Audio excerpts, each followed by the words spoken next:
میرے ایک دوست ہیں افتخار بٹ، کل انہوں نے فون کیا بہت ڈپریسولی کیا کہ یہاں کی صورتحال بہت زیادہ خراب ہے، یہ یہودیوں کا اور کالوں کا اور پاکستانیوں کا علاقہ ہے جہاں سے مجھے فون آیا، تو اس نے کہا سینکڑوں کے حساب سے یہودی جو ہے نا انفیکٹڈ ہے۔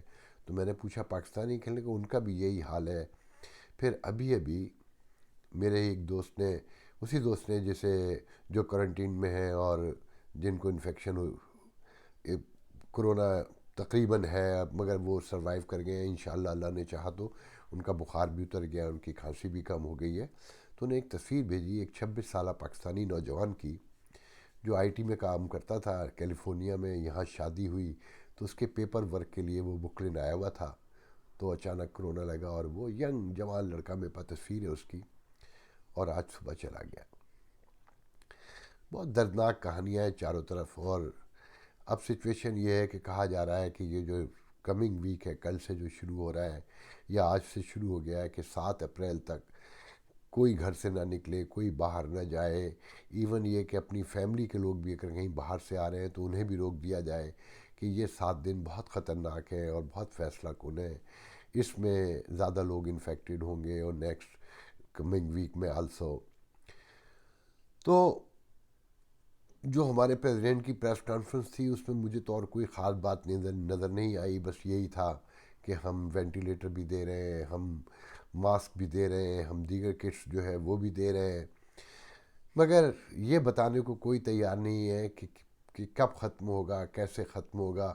اس کا جواب نہ کسی ڈونلڈ ٹرمپ کے پاس ہے، نہ کسی آفاق فاروقی کے پاس ہے، نہ کسی میڈیکل سائنٹسٹ کے پاس ہے۔ فی الحال ایک ہی جواب ہے انتھونی ڈاؤچی کا، کہ جب ویکسین بنے گی تبھی کنٹرول ہوگا، اور کہنے والے تو اب یہ بھی کہہ رہے ہیں کہ یہ اگر ابھی چلا بھی گیا تو نیکسٹ فال میں، مطلب اکتوبر نومبر میں دوبارہ پھر آ سکتا ہے۔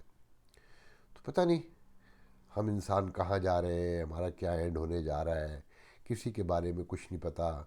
میرے ایک دوست ہیں فارمیسسٹ ہیں، اچانک آج کل کسی نے بتایا کہ جی انفیکٹڈ ہوئے ہیں، لنگس میں دونوں میں ان کے نمونیا ہوا ہے اور اس وقت وائبریٹر پہ ہے۔ وائبریٹر کی کہانی یہ ہے کہ جی ہمارے گورنر کومو کہتے ہیں کہ 20% لوگ وینٹیلیٹر سے 20% لوگ صحت یاب ہو کے لوٹتے ہیں واپس۔ تو اندازہ لگا لیں کہ کیا سچویشن ہے یہاں پر اور آنے والے دن کیسے ہوں گے۔ اب تھوڑی سی پاکستان پہ بات کر لیتے ہیں۔ پاکستان میں پاکستانی پرائم منسٹر نے، عمران خان صاحب نے ٹائیگر فورس بنا دی ہے۔ وہ ٹائیگر فورس کیا کرے گی، کیا کیسے ہوگا، کیسے موو کرے گی، ٹرین کب ہوگی، اس کے کام کیا ہوں گے، وہ کیسے بھرتی ہوگی، اس کا کوئی طریقہ کار نہیں ہے۔ اس پر میرے ایک انتہائی سینئر دوست نے، جرنلزم میں مجھ سے بہت سینئر ہیں، انہوں نے کہا اس ٹائیگر فورس کا مطلب یہ ہے کہ پنجاب میں بلدیاتی انتخابات اگر ہوں تو ان کے پاس ایک فورس ہو جو پولیٹیکلی سوشلی ایکٹیو ہو، ٹرینڈ ہو، اور وہ معاملات کو دیکھ سکے، اور اس سے بھی بڑھ کے وہ کہتے ہیں کہ اگر کل فساد کی ضرورت پڑے تو یہ فورس کام آ سکے۔ یہ ان کا کہنا ہے، مجھے نہیں پتہ، مگر مجھے اتنا معلوم ہے کہ پنجاب میں جو لوگ مطالبات کر رہے ہیں، پیش کر رہے ہیں کہ جی بلدیاتی نظام کو بحال کر دیا جائے، جو ختم کر دیا خان صاحب نے مسلم لیگ نون کے خوف سے، کیونکہ ان کا پورا سیٹ اپ تھا، تو اگر وہ بحال کر دیں گے تو پنجاب میں تو ان کی حکومت ختم ہو جائے گی نا۔ مطلب اصل تو کام پھر بلدیاتی اداروں کا رہ جائے گا۔ تو بلدیاتی ادارے اگر ایکٹیو ہوں اور آزادانہ ایکٹیو ہوں تو خان صاحب کی جو کمزور سی حکومت ہے بزدار کی نگرانی میں، جو یہ کہتے ہیں کہ وہ ویکسین بنائیں گے، تو اللہ کرے بنائیں۔ ویسے تو ہنسی آتی ہے مگر کوئی نہیں جانتا کہ آنیسٹی، ایمانداری سے بن سکتی ہے۔ تو مجھے اسی ویکسین پنجاب میں بنانے پر مجھے یاد آیا کہ آپ لوگوں نے سنا ہوگا کہ جو کرونا وائرس کی جو ٹیسٹ کی مشین آ رہی ہے نئی، جو ایبٹ نے بنائی ہے، 15 منٹ میں جو رزلٹ دے گی، وہ ایک پاکستانی جمیل شیخ نے بنائی ہے، جن کا تعلق لاڑکانہ سے ہے، ان کی تصویر بھی آئی ہے۔ تو مجھے کل رات کسی نے کہا کہ جی ان کی فیملی مکر گئی ہے اور اب وہ لوگ بہت ڈرے ہوئے ہیں، اور وہ کہہ رہے ہیں کہ نہیں یہ تو ایبٹ نے بنائی ہے، جن لوگوں نے بنائی ہے پروجیکٹ کی شکل میں، اس میں جمیل شیخ صاحب بھی شامل تھے۔ تو انہوں نے نہیں کیا. پھر دوسرا ایک ورژن یہ ہے کہ جی لوگ کہتے ہیں کہ جی انہوں نے لم سم میں ڈیل کر لی بنا کر 200-250 ملین ڈالر لے لیے اور وہ اس سے دستبردار ہو گئے کہ اب وہ ایبٹ کا نام ہوگا. اچھا، جو یہاں کے کارپوریٹ کلچر کو سمجھتے ہیں انہیں پتہ ہے کہ جب وہ ایک کمپنی کسی کام کو بھی کرتی ہے تو ایک پروجیکٹ کی شکل میں ہوتی ہے، اس میں 8 10 15 20 50 لوگ شامل ہوتے ہیں. اب جیسے ویکسین بن رہی ہے تو کوئی ایک آدمی تو نہیں انوالو ہے، ڈاؤچی کے ساتھ جو ہے نا درجنوں سینکڑوں لوگ کام کر رہے ہیں اور کتنے بڑے پیمانے پہ کر رہے ہیں، نو بڈی نوز.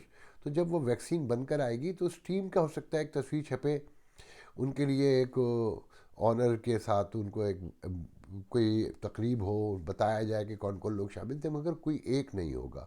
تو ایبٹ نے بھی ایک پروجیکٹ کی شکل میں یہ مشین بنائی ہوگی اور اس میں جمیل شیخ بھی شامل ہوں گے، جس کی تصدیق آج صبح ان کے بہت قریب کے جاننے والوں نے میں کچھ لوگوں کو جانتا ہوں جو یہاں پر سانا ہے سندھی ایسوسی ایشن. میں نے ان کے 2 3 لوگوں کو فون کیا جن سے میرے اچھے روابط ہیں. تو انہوں نے جیسے میں نے کہا یہ کیا اسٹوری ہے، تو انہوں نے کہا یار یہ کوئی اسٹوری نہیں ہے. اس نے بیوقوفی یہ کی جمیل شیخ نے کہ اپنی تصویر اس مشین کے ساتھ بنا کے اپنے ایک دوست کو بھیجی پراؤڈلی، جو یقیناً سمجھ میں آنے والی بات ہے. تو وہ تصویر دیکھ کر اس کے دوست نے اس کو وائرل کر دیا اور اس کی شہرت یہ کر دی کہ ایک پاکستانی نے، اسپیشلی ایک سندھی نے بنائی ہے جس کا تعلق لاڑکانہ جیسے پسماندہ علاقے سے ہے. تو یہ اصل کہانی ہے. اب کہا جا رہا ہے کہ جی اس تصویر کے وائرل ہونے سے ایبٹ میں ان کی جاب بھی خطرے میں پڑ گئی ہے. تو میں نے ٹائیگر فورس کا بتایا کہ وہ کس طرح کریں گے. دوسرے ساتھ میں مجھے یہ بتانا تھا کہ بہت بڑے پیمانے پر پنجاب میں اور سندھ میں اور کراچی میں غربا کے ایک ٹولیوں کی شکل میں لوگ باہر نکل رہے ہیں. اور میں نے ایک ویڈیو دیکھی تھی، شاید میں نے پرسوں بھی ذکر کیا تھا اس کا ویڈیو کا، کہ کس طرح سے ایک خاتون باہر نکلی. نہیں، میں نے اب وہ ویڈیو کل دیکھی کہ ایک خاتون نے اپنی ویڈیو کی ہے کہ وہ کچھ گروسری کرنے کے لیے باہر نکلیں تو انہوں نے شیشہ کھولا کہ کسی کو کچھ پیسے دے دیں، تو کہتی ہیں چاروں طرف سے گاڑی گھیر لی گئی اور سینکڑوں کی تعداد سے لوگ آ گئے اور وہ اپنی جان بچا کر وہاں سے بھاگی اور وہ روتے ہوئے بیان کر رہی تھیں کہ یا اللہ کسی کو بھوک نہ دکھائے. تو پھر اس دوران جب میں نے معلومات کی تو پتہ چلا کراچی میں ایم کیو ایم بہت بڑے پیمانے پر خوراک خرید رہی ہے. میں بہت حیران ہوا کہ وہ ایم کیو ایم کیوں خرید رہی ہے. تو میں نے ایم کیو ایم کے ایک بہت ذمہ دار کو فون کیا، تو میں نے کہا یہ کیا کہانی ہے. تو کہنے لگا ہاں آنے والے دن جو ہے وہ بہت خطرناک ہے، تو اس لیے، اور کیونکہ ہم شہر کو جانتے ہیں کہ کون کہاں رہتا ہے، یہ ان کا جو پیکیج ہے ریلیف پیکیج یہ کب تک میٹیریلائز ہوگا، کیسے ہوگا، عام آدمی تک کیسے پہنچے گا. آپ سب کو پتہ ہے یہاں پر لوگ کیا کرتے ہیں پاکستان جیسے ملکوں میں، تیسری دنیا میں، کہ آپس میں یہ جو حکمران طبقہ لوٹ کے کھا جاتا ہے. تو ان کا کہنا بھی یہ تھا کہ ہمیں یقین نہیں ہے کہ یہ عام آدمی تک پہنچے گا، تو ہم آنے والے دنوں کی تیاری کر رہے ہیں کہ جو ہمارے لوگ ہیں ہم کسی صورت سے ان تک پہنچا سکیں. تو انہوں نے بتایا کہ ہم بڑے پیمانے پہ جہاں جتنی خوراک، کہ گندم کی بوریاں، چاول کی بوریاں، گھی اور اس طرح کی چیزیں ہم خرید کر رکھ رہے ہیں. پھر آج میں نے ایک شو دیکھا کیپٹل ٹاک میں حامد میر کے، تو اس میں ایک علی نواز اوان اسٹیٹ منسٹر کوئی، وہ کہتے دیکھیں جی ٹاسک فورس کا جو ہم نے ٹائیگر فورس عمران خان صاحب نے بنائی ہے اسی کے تھرو ہم لوگوں تک پہنچیں گے. اب کراچی جیسے شہر میں 50 لاکھ لوگ تقریباً ایسے ہیں جن کو اس خوراک کی ضرورت ہے آنے والے دنوں میں، تو یہ جو ٹائیگر فورس ہے یہی پہنچا سکے گی، ورنہ تو کوئی راستہ نہیں ہے. تو مجھے ہنسی آئی کہ وہاں کراچی میں ایم کیو ایم جو 30 35 سال سے تقریباً کام کر رہی ہے، جو ہر محلے میں اور ہر علاقے میں، سب کو پتہ ہے کراچی میں یا پورے ملک میں ایک ایم کیو ایم واحد ڈسپلن جماعت تھی جماعت اسلامی کے ساتھ، جس کے یونٹ تھے، سیکٹر تھے، ایک بہت بڑا نیٹ ورک تھا. مگر یہ اتحادی ہونے کے باوجود ایم کیو ایم سے کام نہیں کروائیں گے، کیونکہ انہوں نے بلدیاتی الیکشن لڑنا ہے، اس میں ایم کیو ایم کو پیچھے دھکا دینا ہے. تو یہاں پر اس وقت سیاست ہو رہی ہے، یہ نہیں دیکھا جا رہا کہ کس طرح سے لوگوں کو بھوک سے بچایا جائے گا، کس طرح سے لوگوں کو میڈیکل ہیلپ دی جائے گی، کیسے گھر میں اناج پہنچے گا. اس وقت یہ ہے کہ کہیں کوئی زیادہ کام کر کے لوگوں کی خدمت کر کے اپنے نمبر نہ بنا لے.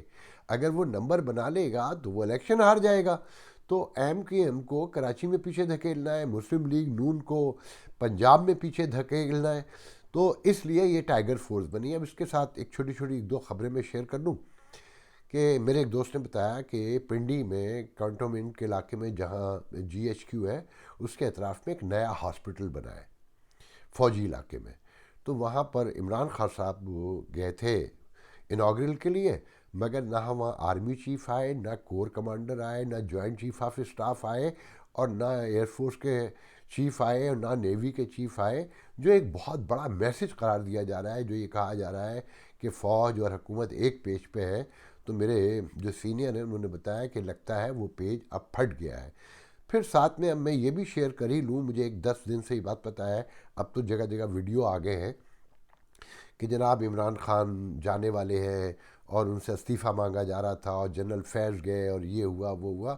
یہ تو مجھے نہیں پتہ، مگر میرے اسی سینئر نے مجھے 10 دن پہلے بتایا تھا کہ باجوہ صاحب کی اور عمران خان صاحب کی ایک 1-to-1 میٹنگ میں عمران خان صاحب نے غصے سے کہا کہ بس ایسا کریں، میں استعفیٰ دے رہا ہوں، میں جا رہا ہوں. لاک ڈاؤن کے بعد کی بات ہے، جب آرمی نے فرنٹ پر آ کے آئی ایس پی آر کے تھرو لاک ڈاؤن کا اعلان کیا اور خان صاحب کی پالیسی کو اٹھا کر پھینکا. اس کے بعد تو خان صاحب نے غصے میں کہا کہ میں استعفیٰ دے رہا ہوں. تو اس پر آرمی چیف نے کہا استعفیٰ تو آپ دیں گے، مگر ٹائمنگ ہم بتائیں گے کب، کیسے اور کس وقت استعفیٰ دینا ہے. اس کے ساتھ ہی آخر میں دو دلچسپ باتیں اور کرنا چاہوں گا. ایک ہمارے نامور سینئر جرنل پاکستانی جرنلسٹ ہیں جو امریکہ ہی میں رہتے ہیں، میرے بہت اچھے دوست ہیں، حسن مشتبہ، excuse me, B B C میں بھی کام کرتے رہے ہیں، ڈاؤچے وغیرہ میں آج کل لکھتے ہیں، جنگ میں بھی کالم نکال رہے ہیں.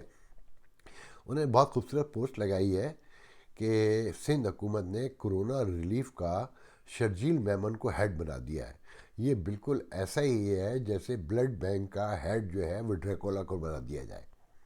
مطلب اس سے اچھا تبصرہ کوئی نہیں کر سکتا. پھر ہمارے جو چیف جسٹس نے سندھ میں قیدیوں کی رہائی کے حوالے سے جو ریمارکس دیے ہیں، کل وہ آپ لوگوں نے سنے ہوں گے کہ اس ملک میں کوئی قانون سے نہیں بچ سکتا. پھر دوسری سانس میں کہتے ہیں کہ چیف جسٹس سندھ نے 529 یا 19 لوگوں کو چھوڑ دیا، اور یہ وہ لوگ ہوں گے جن سے تعلقات ہوں گے، جن کی سفارشیں ہوں گی، جو اپنے لوگ ہوں گے. تو یہ قانون ہے اور یہ انصاف ہے، آپ خود طے کر لیجئے کہ چیف جسٹس کیا کہہ رہے ہیں.